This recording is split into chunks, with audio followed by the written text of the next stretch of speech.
very important to maintain your correct tyre pressures on your vehicle. To check your tyre pressures, first of all you need to find out what the pressure of the tyre is. On this Mercedes here, the gauge is telling you all the chart is inside the petrol flap here. On this Audi here, the pressure chart for the tyres is in the door, and it is down here on a chart down here. Obviously you need to check on your vehicle where your pressure chart is. To check the pressures, you'll normally find on a garage forecourt a pressure gauge like this, which gives you all the readings. You can undo the cap and you plug the gauge into the wheel, and then you can read the pressure on the gauge, and it is reading 2.2 bar, which is correct for this vehicle. Your engine contains an engine coolant which helps to make sure that the engine doesn't get too hot. This coolant contains an antifreeze and a rust inhibitor. It is important to maintain the antifreeze level in your coolant, especially in the winter time. To check your coolant level, first of all you must ensure that the vehicle is fully cold. If you try to check this when it is hot, it is under immense pressure and could be extremely hot, up to over 100 degrees C if it's under pressure. To check your level, you can, on this vehicle it is quite simply here. You can undo the top and you can look inside the reservoir which contains the fluid, and you can see the level inside. Normally on the side of the case there will be a minimum and a maximum mark, and your level needs to be somewhere between those marks. To ensure that your antifreeze is of the correct strength, you need some sort of an antifreeze tester. Now this is a basic antifreeze tester. Now you must ensure that you get the right tester for the right type of antifreeze in the vehicle.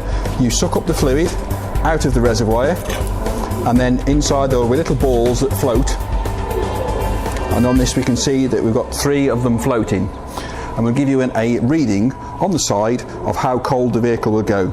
Normally the mixture ratio is 50%, so it'll be 1 part antifreeze to 1 part water.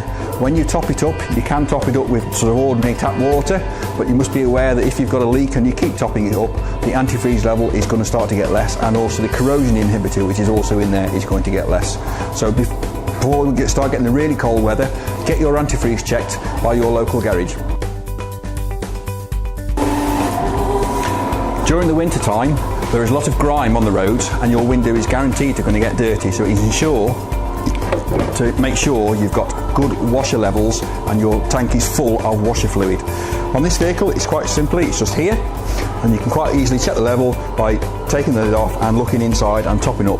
Now you must ensure that you use manufacturer's specified washer fluid for your vehicle. It's important to check your wiper blades to make sure that they are going to wipe the screen correctly. On an old style wiper blade, they tend to have a framework which is holding a rubber. What a lot of people don't realise is you can just buy new inners, but you also find that the actual moving parts do actually cause wear as well. So if you've got a wiper that's actually sort of squeaking as it's going across the screen, or it's making funny creaking noises going across the screen, it may well be because the actual wiper arm itself is worn. So it's important to check that for wear, and if you've got any funny noises, replace the whole item. Check to see if you've got any splits in the actual blade itself. Also, the rubber itself can actually go hard, which isn't going to work very well on a dirty windscreen. Modern wiper blades tend to be a one-piece construction and like a big sort of blade like this. Again, these are replaced as a complete unit, and if you've got any splits or the rubber's gone hard, replace the whole unit. Your vehicle has a battery which is used for starting and running all the electrics on the vehicle. We can do a visual check of the battery to make sure the terminals are tight and there is no corrosion anywhere. We can check the voltage on the battery using a simple voltmeter like this. If we connect this voltmeter to this battery, we can see it is reading 12.2 volts. A fully charged battery should read about 12.6 volts. If it's running low and starts going below 12, then we've obviously got an issue and needs looking at.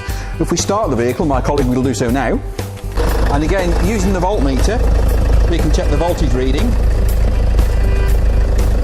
and we can see now the voltage has now jumped to 14.7 volts, which is showing that it's got a good alternator and it is charging very well.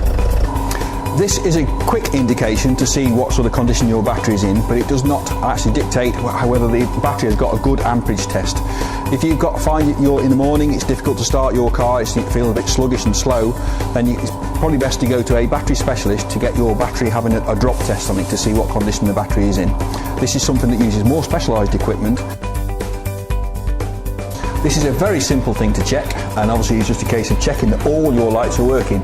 It can be easier if you've got somebody else to operate the lights, so they can sat in the driver's seat and operate all the lights.